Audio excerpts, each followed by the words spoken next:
Chắc hẳn chúng ta ai cũng nhìn thấy chiếc tàu hỏa đúng không ạ? Đây là chiếc tàu hỏa chở hàng nha mọi người. Đây là phần để đựng hàng.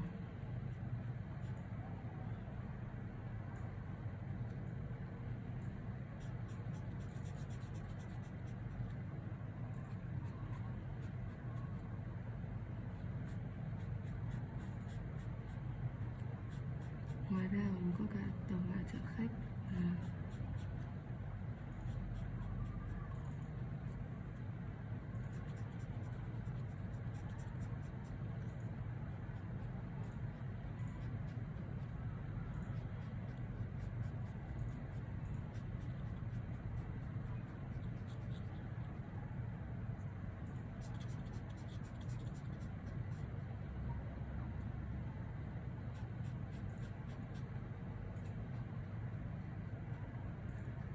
Đây là phần thùng xe nha mọi người.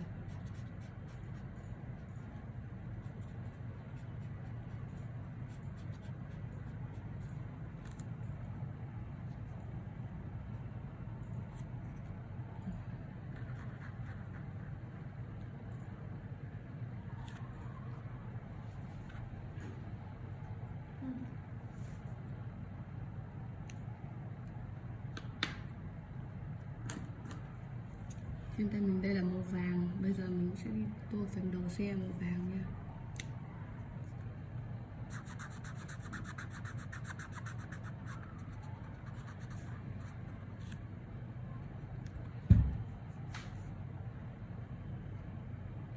Đây là hai chiếc đèn.